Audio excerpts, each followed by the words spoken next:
Bonjour amis en Christ, bonjour frères et sœurs en Christ.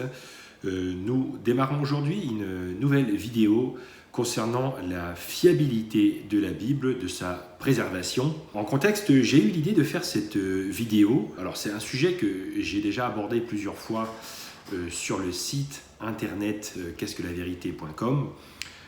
Mais j'ai décidé aujourd'hui de faire un podcast sur ce sujet parce que j'ai été interpellé par un ou une internaute qui a posté un commentaire sur la vidéo précédente où je parlais des raisons pour lesquelles je crois tout simplement que la Bible est la parole de Dieu. Donc cette personne, elle dit en substance, je vais vous lire le message, comment fait-on pour savoir si la Bible est vraie puisqu'il n'y a pas de texte original auquel se référer. Elle n'est pas la même partout. Donc, il y a de quoi se méfier. Alors, c'est vrai que ça, c'est une objection, une critique qu'on entend souvent. Et c'est pas une objection pour laquelle on doit se brusquer en tant que chrétien.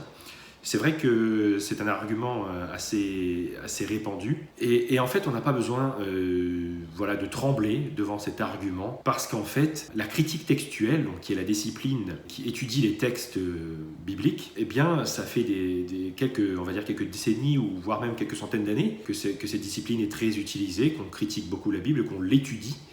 Et cette critique n'est pas mauvaise, au contraire, elle nous permet d'avoir confiance davantage en le texte biblique. Pour moi, c'était ça au début quand j'ai commencé mes études sur ce sujet-là. J'étais aussi un petit peu chamboulé, un petit peu bousculé par ces arguments de non-fiabilité. Et voilà, on va développer dans cette vidéo-là quelques explications qui vont vous rassurer et qui vont vous montrer qu'en effet, il n'y a pas de problème avec la Bible et la fiabilité du texte que nous avons aujourd'hui dans notre Bible. Alors déjà, c'est vrai que le terme la Bible, en fait l'article la est un petit peu incorrect d'une certaine manière, parce que la Bible c'est 66 livres. Donc c'est vrai que quand on dit là, ça ne rend pas justice au fait que c'est plutôt les livres de la Bible. Donc, qui ont été rédigés sur une période d'environ 1500 ans, de Moïse à l'apôtre Jean, et sur différents continents et par une quarantaine d'auteurs. Donc c'est vrai que pour rendre justice à la nature de la Bible, eh bien, il faut préciser qu'il s'agit de 66 livres qui n'ont pas été rédigés d'un seul tenant, par une seule personne ou un seul groupe. Ça, c'est la première chose. Maintenant, c'est vrai qu'on dit qu'il y a plusieurs Bibles, comme la personne l'avait dit en commentaire. En fait, on a plusieurs traductions, et c'est vrai que ces traductions peuvent présenter des tournures différentes, mais ces tournures différentes ne remettent pas en question les événements bibliques. Donc on peut bien sûr revenir au grec original pour le Nouveau Testament et à l'hébreu original pour l'Ancien Testament. Il y a aussi quelques parties en araméen. Donc c'est vrai qu'à certains moments, on peut revenir à l'écriture originale. Donc moi, j'avais appris un peu de grec ancien et un peu d'hébreu ancien pour pouvoir faire ça, aller chercher dans les dictionnaires quand il y a peut-être un endroit où on voudrait vraiment saisir le sens original et ne pas se tromper en allant sur une autre voie. Mais c'est vrai que dans l'ADN de la Bible, il y a ce besoin de traduction, parce que l'Éternel, c'est lui déjà qui a créé les langues, les familles de langues à la tour de Babel. Et ensuite, c'est lui qui nous a annoncé qu'il allait rassembler les peuples. Et puis Jésus dit également que son témoignage sera porté à tous les habitants de la terre. Donc c'est vrai que ça présume qu'il y a une traduction, parce qu'on imagine bien que, par exemple, les Chinois ou je ne sais pas quel peuple d'Asie ou d'Afrique, tout le monde ne va pas aller parler le grec ancien, tout le monde ne va pas aller lire, ne va pas être en mesure de lire ces langues anciennes, comme l'hébreu par exemple, ou l'araméen ou le grec ancien. Donc la traduction ne pose pas de problème. Maintenant, est-ce que ces textes anciens, parce qu'en fait on a environ 25 000 manuscrits grecs, pas des manuscrits grecs, des manuscrits grecs, syriaques, coptes, latins, on a environ 25 000 manuscrits du Nouveau Testament qui sont anciens, qui datent des premiers siècles jusqu'au, on va dire, aux alentours du premier millénaire de notre ère. Et donc, la personne qui avait écrit ce commentaire sur la vidéo précédente, elle doit faire référence au fait qu'il y a des variantes textuelles entre les manuscrits anciens du Nouveau Testament. Alors, dit comme ça, c'est vrai que ça pourrait faire peur, mais en fait, c'est une bonne chose que d'avoir beaucoup de manuscrits comme ça et de pouvoir comparer, parce qu'au final, ça nous permet d'être sûrs sur le contenu. Et oui, parce qu'en effet, on dit que 99% des variantes textuelles n'ont aucune signification, n'ont aucune importance. C'est-à-dire que s'il fallait traduire la Bible aujourd'hui, on ne traduirait pas différemment parce que ces variantes ne sont pas significatives. Alors maintenant, il nous reste un dernier pourcent où on a quelques différences, mais ces différences restent mineures. Par exemple, on a le passage de la femme adultère qui n'est pas présent dans certains manuscrits. Et même si on devait, par exemple, supprimer ce passage, moi je ne pense pas qu'il faut le supprimer, je pense qu'il était présent à la base. C'est une tradition qui était rapportée, puis après qu'on a à un moment donné inséré dans Luc, inséré un moment dans Jean, puis voilà, il a terminé là où il est. Mais même si on devait retirer le passage de l'adultère, ça ne retire pas tout le reste, en fait. En fait, le passage de la femme adultère, ça nous enseigne, voilà, je prends cet exemple-là, mais c'est vrai que ça nous enseigne que Jésus pardonne les péchés. On voit bien que cette notion est présente ailleurs, dans le Nouveau Testament. Donc, en fait, on ne repose pas sur un seul passage pour baser sa croyance, pour baser sa compréhension doctrinale. Donc voilà, il y a quelques passages, il y a quelques versets, c'est plutôt sur des versets où il y a des variantes significatives, il y en a peu. Par exemple, dans le livre de l'Apocalypse, à un moment donné, il y a une variante où on voit le chiffre 616 pour le nombre de la bête plutôt que 666. Mais maintenant, c'est vrai que quand vous avez autant de manuscrits anciens, vous pouvez reconstruire le texte original, parce que même si on n'a pas le texte original, on n'en a pas vraiment besoin en fait, parce qu'on peut le reconstruire. Comme on a différentes lignées de texte, vous pouvez les comparer et voir que le noyau est bien plus, que vraiment les événements principaux du Nouveau Testament sont les mêmes dans ces 25 000 manuscrits. C'est toujours la même histoire, toujours le même Jésus, il est toujours présenté de manière divine, voilà, c'est toujours le même miracle, l'eau transformée en vin, il marche sur l'eau, il guérit les malades, l'arrestation, la crucifixion, la résurrection, c'est toujours la même histoire en fait. Donc on a beau dire, il y a plusieurs Bibles, c'est vrai qu'il y a plusieurs traductions, c'est vrai que les manuscrits anciens, il peut y avoir des variantes textuelles, mais ces variantes ne remettent jamais en question des passages importants du Nouveau Testament. On peut reprendre un exemple, il y a un moment donné où Jésus dit que pour chasser un certain type de démon, il faut prier et jeûner. Et quand vous regardez les manuscrits anciens, il y a des manuscrits qui vous disent donc qu'il faut prier et jeûner, et il y en a d'autres qui vous disent uniquement prier. Voilà, donc, mais vous voyez bien que ce sont des problèmes extrêmement mineurs qui ne remettent pas en question les événements bibliques, parce qu'en fait, ce qui nous intéresse, et là j'en viens au cœur du sujet, c'est pas tellement les pages de la Bible qui sont importantes. Ce qui est important, c'est Jésus. Ce qui est important, c'est Dieu. Ce n'est pas les pages de la Bible. Ce qui est important, ce sont les événements bibliques. Quand on vous dit que Dieu a créé le monde, quand on vous dit que Dieu a envoyé un déluge, que Dieu s'est révélé à Abraham, qu'il a envoyé Joseph en Égypte, que les Israélites ont été esclaves en Égypte, qu'ils ont été libérés miraculeusement par Dieu, et ainsi de suite, jusqu'au Nouveau Testament avec le ministère de Jésus. Ce qui compte en fait, c'est est-ce que les événements qui sont rapportés sur Moïse par exemple, ou sur Jésus, est-ce que ces événements, ils sont vrais? C'est ça en fait qui est important, c'est pas les pages de la Bible, c'est l'historicité de ces événements. Et donc, quand on regarde les documents historiques, les données archéologiques, on va prendre le cas du Nouveau Testament, eh bien, ces 25 000 manuscrits, ils vous disent tous que Jésus est né de la Vierge Marie, qu'il était le Fils de Dieu, qu'il est le Fils de Dieu, et donc il a été crucifié pour nous, pour la rémission des péchés. On mourait en Adam et on va vivre en Jésus. C'est la boucle qui est bouclée. Et donc sa résurrection. Donc en fait, si on prend tous ces événements principaux du Nouveau Testament, eh bien on voit que les 25 000 manuscrits anciens, quand vous prenez ces manuscrits, ils vous disent tous la même chose. On peut discuter sur certains détails, sur des choses mineures, comme je vous en ai parlé avec le passage adultère, ou la façon de chasser les démons, des choses comme ça. On peut parler de certaines petites choses comme ça. Mais on a 99% qui sont consolidés. Et on a 25 000 manuscrits, donc ça veut dire que, en fait, si vous avez une erreur dans une lignée de livres, vous avez une autre lignée de manuscrits qui vont venir se corriger entre eux. C'est-à-dire que les scribes n'ont pas fait les mêmes erreurs dans toutes les lignées de texte. Donc ça veut dire qu'on peut reconstruire avec un haut degré de certitude. Et nous, ce qui nous intéresse, c'est l'essentiel, c'est la nature de Jésus. Qui est-il et ce qu'il a accompli pour nous. C'est surtout ça ce qui est important. Et donc quand vous regardez les sources historiques, j'avais mentionné ça dans la vidéo précédente, on a 43 sources historiques sur Jésus.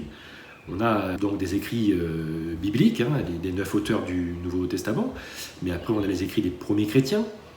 On a des écrits non chrétiens également. Donc on a environ 43 sources, donc je vous renvoie à la vidéo précédente et je vous mettrai également des articles pour que vous puissiez retrouver tout ça. Mais toutes ces sources, même les sources non chrétiennes, à partir seulement des sources non chrétiennes, on peut reconstruire les étapes essentielles de la vie de Jésus. Donc c'est ça qui est important en fait. Donc on voit bien que les écrits du Nouveau Testament sont en corrélation avec l'histoire. Dieu ne se repose pas sur le texte original pour nous enseigner ces vérités, en fait. Il y a plein d'éléments. C'est pas une ligne droite. Regardez ce que Dieu fait dans la nature. On a des rivières sinueuses, des montagnes sinueuses, et c'est peut-être pas une ligne droite, mais ça marche, et c'est comme ça que Dieu fonctionne souvent. C'est par diverses sources. On a 4 évangiles plutôt que 1. C'est parce que Dieu voulait plusieurs témoignages, et qu'en fait, vous voyez bien que c'est qu'en associant les 4 que vous avez une image complète. Donc on voit que le Saint-Esprit est à l'œuvre. Et en fait, même si on devait supprimer ces 25 000 manuscrits anciens du Nouveau Testament, ce qui est exceptionnel, parce que c'est vrai que quand vous regardez les autres livres de l'Antiquité, vous n'avez jamais autant de manuscrits anciens.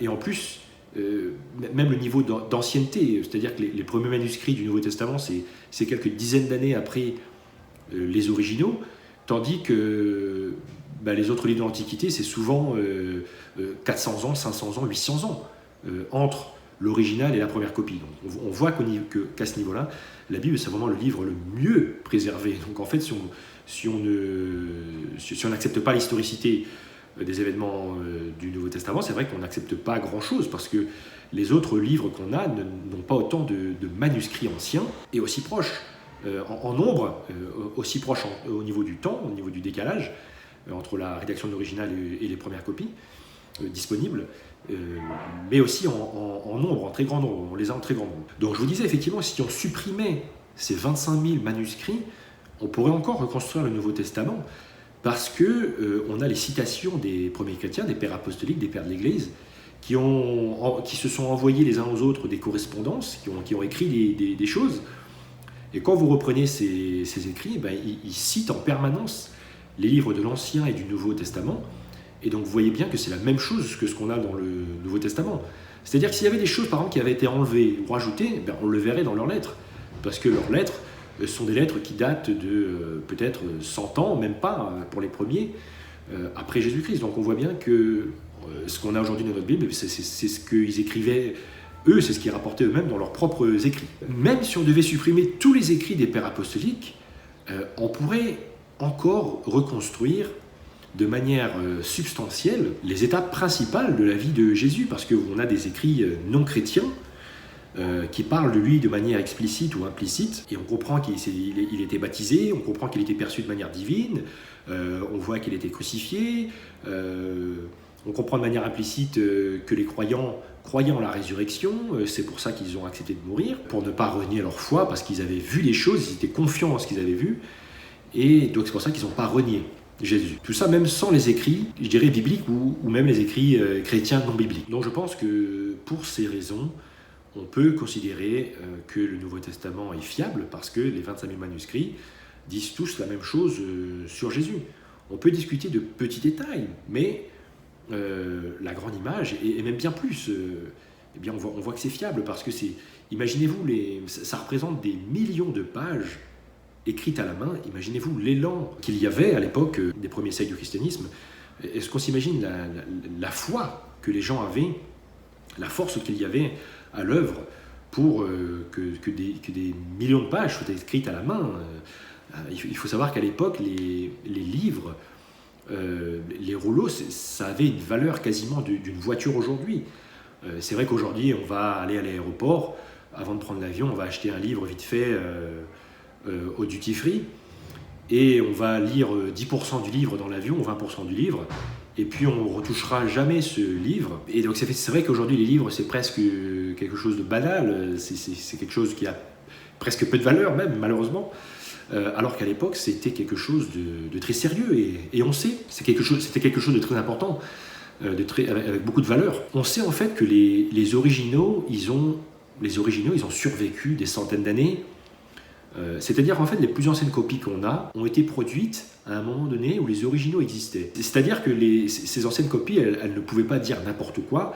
À partir du moment où les gens de l'époque ils pouvaient vérifier ce qu'il y avait dans l'original. Voilà, comme je vous dis, avec 25 000 manuscrits anciens, avec les premiers fragments qui apparaissent quelques dizaines d'années seulement après les derniers livres du Nouveau Testament, voilà, on peut vraiment avoir confiance en ce livre. Et moi, je fais même appel aux plus vieux manuscrits du Nouveau Testament, qui est entre l'an 100 et l'an 150. Et en plus, c'est un fragment de l'évangile de Jean, qui est le dernier des 4 évangiles. Donc vous imaginez, notre fragment le plus ancien, c'est l'évangile l'écrit qui est en dernier. Et c'est intéressant parce que le bout de fragment qui est disponible, c'est le moment où Jésus est devant Ponce Pilate, et où il dit qu'il est venu témoigner dans le monde, il est venu amener la vérité. Et donc c'est intéressant qu'en fait que le plus vieux manuscrit, le plus vieux fragment qu'on dispose, eh bien c'est un fragment qui parle en fait de la divinité de Jésus.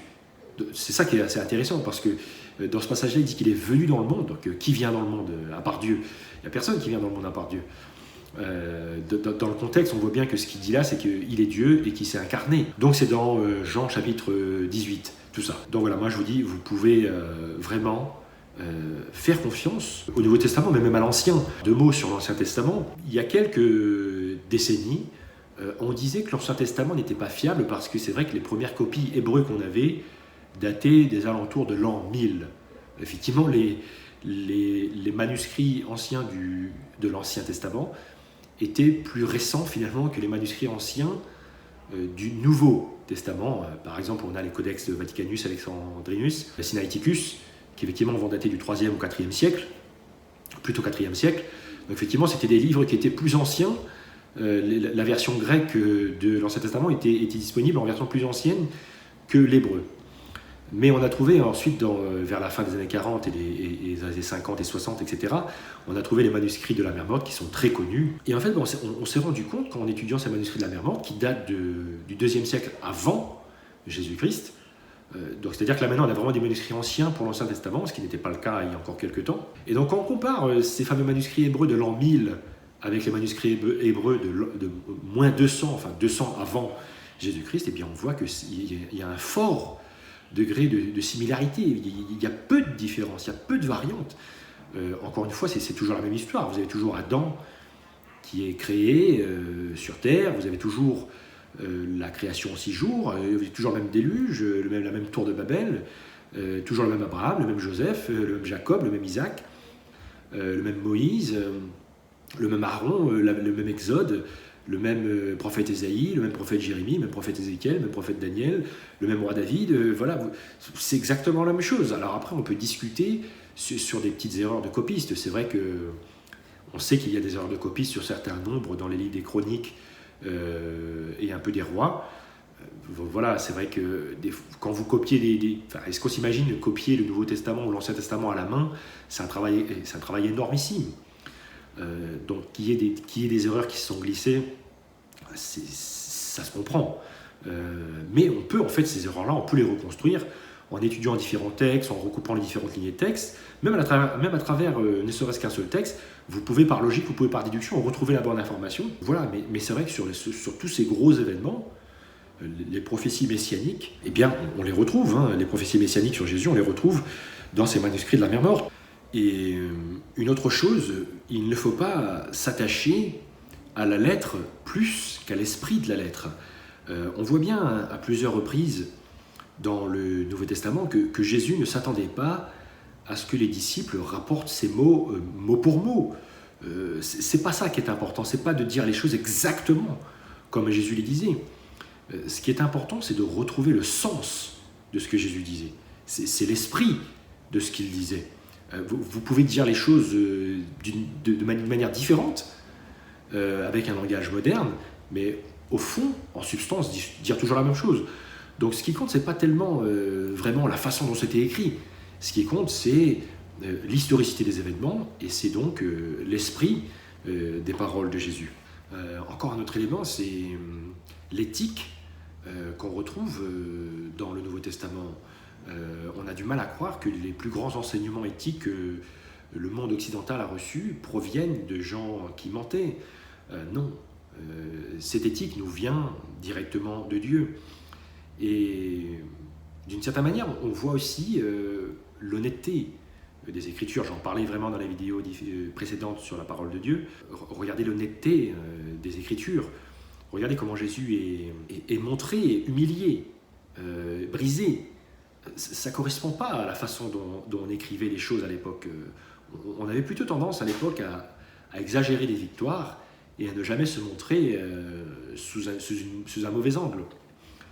Regardez les différents échecs des apôtres. Regardez comment ils ont abandonné Jésus. Regardez comment ils ne croyaient même pas à la résurrection. Voyons le témoignage des femmes de la résurrection. C'est vrai qu'à l'époque, le monde était très misogyne.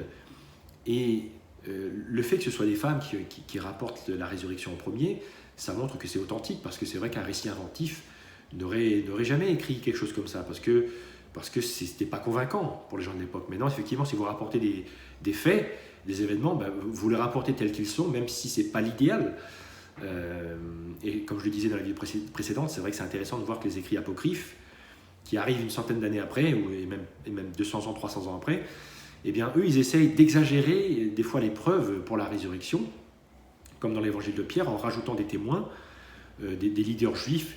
Pourquoi ils font ça? Parce qu'ils voulaient donner autorité à leur évangile, et ils voulaient donner autorité à ce qu'ils écrivaient. Ils voulaient absolument argumenter Jésus, et ils étaient prêts, je dirais, à exagérer les faits. Or, c'est vrai que les premiers écrits chrétiens du 1er siècle, comme ils rapportent les choses telles qu'elles ont été, eh bien, vous vous retrouvez avec des choses comme ça. Vous avez le titre « Le Fils de l'homme » que Jésus emploie beaucoup, mais que vous ne retrouvez quasiment pas dans les lettres de Paul et par la suite dans les derniers livres du Nouveau Testament. Parce que c'est vrai que ce titre de Fils de l'homme, il mettait l'emphase sur l'humanité de Jésus, alors qu'effectivement l'Église et les chrétiens avaient plutôt tendance à mettre l'emphase sur le titre de Fils de Dieu qui soulignait la divinité de Jésus. On sait, en étudiant bien l'Écriture, que Jésus a une double nature, pleinement homme, pleinement Dieu, et que c'est pour ça qu'il a deux titres, Fils de l'homme et Fils de Dieu. Donc on voit bien que le fait que ce titre-là apparaisse beaucoup dans les évangiles, c'est tout simplement parce que Jésus utilisait ce titre. Parce qu'effectivement, si ça avait été inventé, on aurait eu tendance à mettre que Fils de Dieu, quoi. Aussi un petit mot sur les livres apocryphes, parce que c'est vrai qu'on les met souvent en avant pour essayer de projeter le doute sur le canon du Nouveau Testament. Mais en fait, il n'y a pratiquement pas de débat. C'est des livres qui sont écrits 100 ans, 200 ans, 300 ans après l'époque des apôtres, alors que les livres du Nouveau Testament, les livres canoniques, sont des livres apostoliques. C'est-à-dire c'est les apôtres qui les ont écrits directement ou indirectement par des compagnons. Si on prend Matthieu, l'évangile de Matthieu, c'est un apôtre. Si on prend l'évangile de Marc, Marc a été l'interprète de l'apôtre Pierre. Luc était le compagnon de Paul et il a vécu à l'époque apostolique. Et donc il a fait des recherches, il a fait des enquêtes avec des témoins oculaires. L'apôtre Jean est un apôtre, donc il a écrit son évangile. L'apôtre Paul est un apôtre, l'apôtre des gentils, des nations, des non-juifs. Jésus s'est révélé à Paul. Paul a réalisé des merveilleux voyages missionnaires. Je vous invite à lire le dernier article sur le site de qu'est-ce-que-la-vérité.com à ce sujet. Tapez l'apôtre Paul et les voyages missionnaires en détail. Vous tapez ça sur la boîte de recherche sur qu'est-ce-que-la-vérité.com. On se retrouve vraiment avec des écrits apostoliques, des écrits inspirés, des écrits qui proviennent de ceux qui ont été en contact avec Jésus. Ensuite, les apôtres se citent entre eux à travers les livres du Nouveau Testament. Donc ça, c'est un argument. Vous ne trouvez pas ça avec les écrits apocryphes, ne sont pas cités. Ils arrivent longtemps après, ils ne sont pas apostoliques, et ils peuvent diverger en plus théologiquement par rapport aux livres du canon.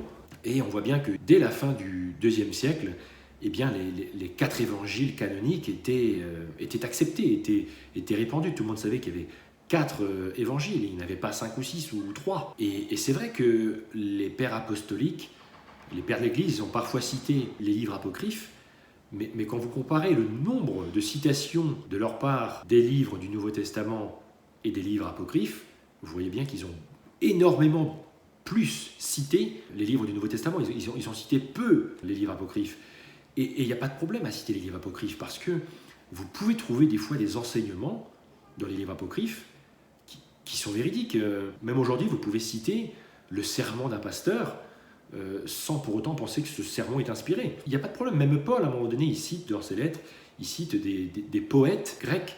Donc tout ça, ça ne met pas en cause la canonicité des 27 livres du Nouveau Testament. Et donc il faut vraiment bien différencier les livres apocryphes qui arrivent beaucoup plus tard. Alors faites attention, il y en a des fois qui vont essayer de retarder l'écriture des livres du Nouveau Testament et d'avancer la rédaction des livres apocryphes pour faire en sorte que ça se télescope un peu.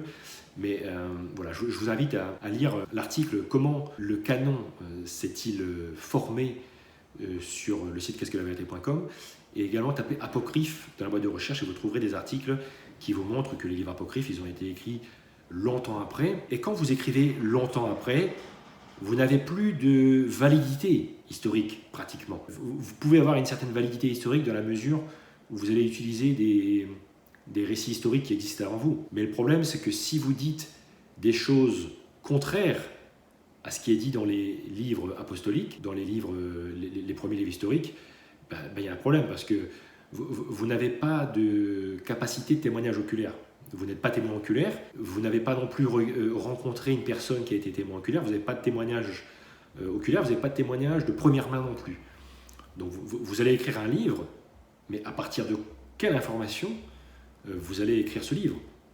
Vous allez peut-être motivé théologiquement, donc vous allez vouloir faire pencher les livres d'un certain côté, et les livres du Nouveau Testament, non. C'est des livres qui sont écrits juste après les faits, parce que même si le Nouveau Testament il a été composé, on va dire, une trentaine d'années après Jésus, ça reste quand même au moment où les apôtres étaient vivants, donc ça reste le livre apostolique, ça reste quand même à l'époque des apôtres. Mais même si vous retournez au premier credo, il y a des parties dans le Nouveau Testament, en fait, certains credos pauliniens, en fait, qui datent des années 30, qui datent de peu après la crucifixion de Jésus et qui ont été ensuite compilés définitivement dans le Nouveau Testament quelques dizaines d'années après peut-être. Donc voilà, donc sachant que Paul il rédige ses lettres dans les années 40-50, donc on est vraiment dans quelque chose d'oculaire. Je pense que c'est vraiment un point important, parce que c'est ça la force de la Bible, c'est qu'en fait ces 66 livres sont des livres qui sont écrits, qui ont été écrits à chaque fois peu après les faits. Si on met de côté les 11 premiers chapitres de la Genèse,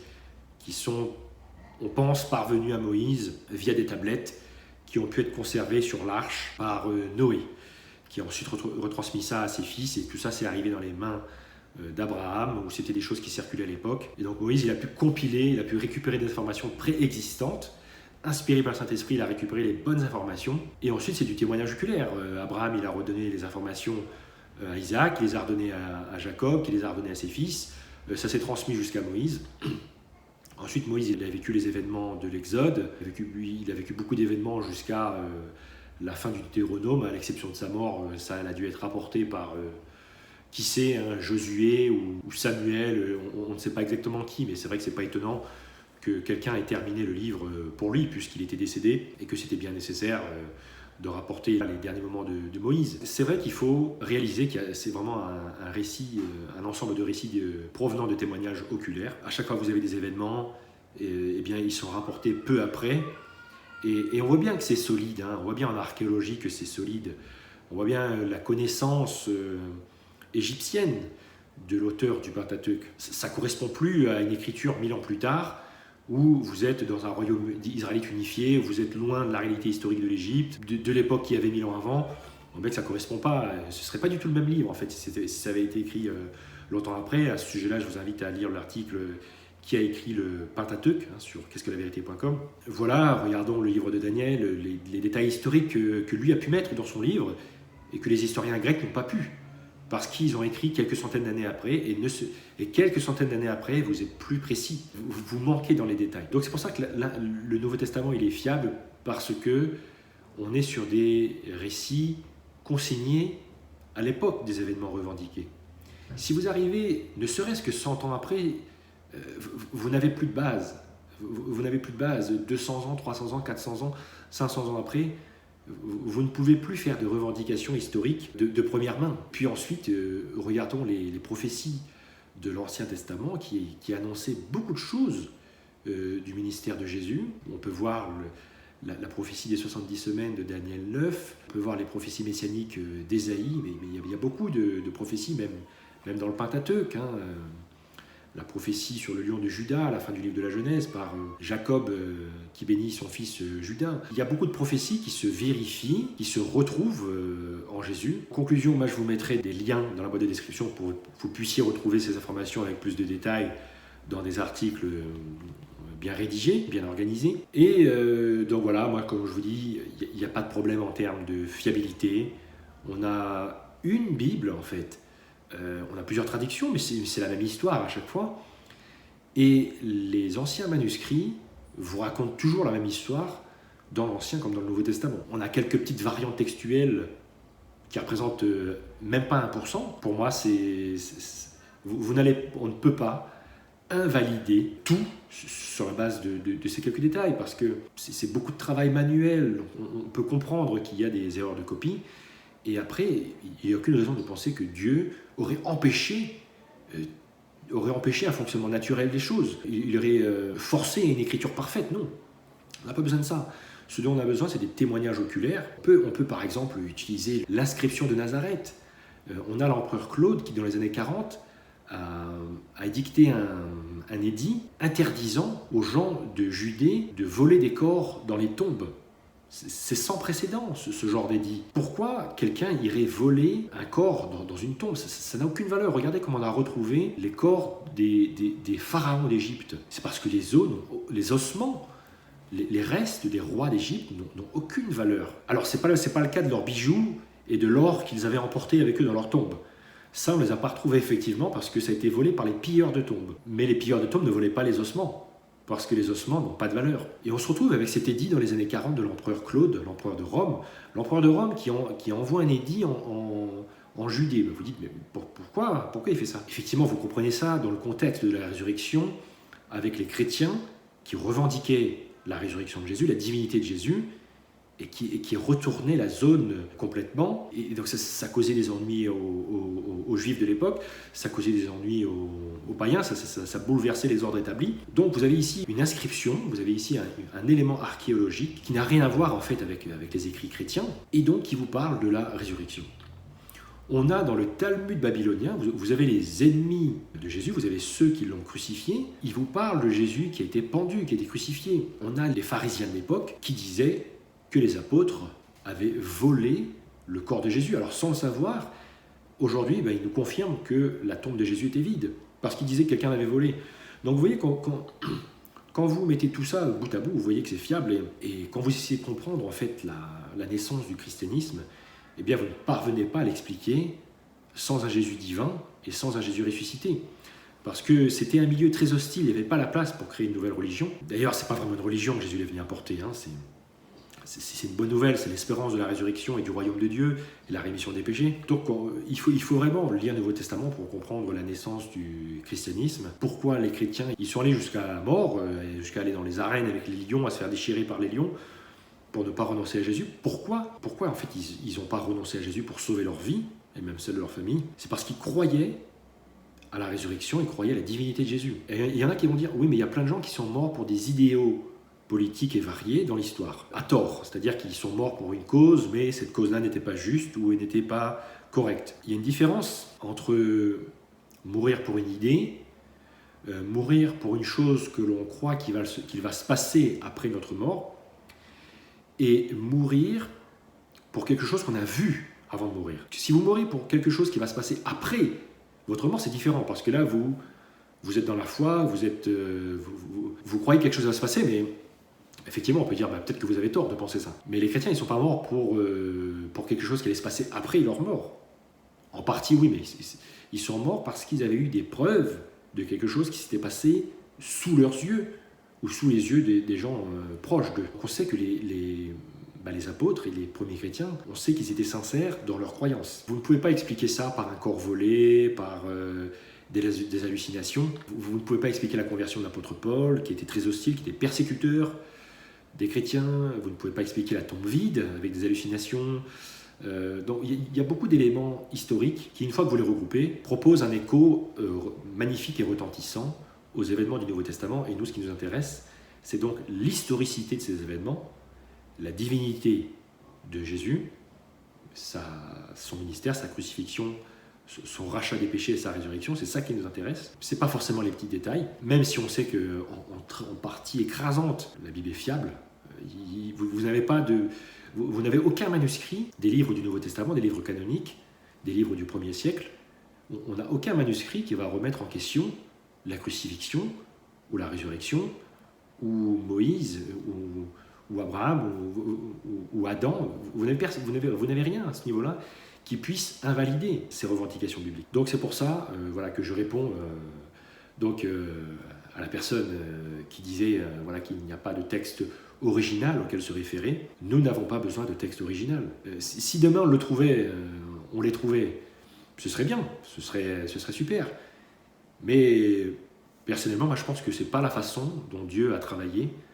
Dieu n'espérait pas que nous basions notre foi sur le texte d'origine. Il n'y a pas besoin de ça en fait.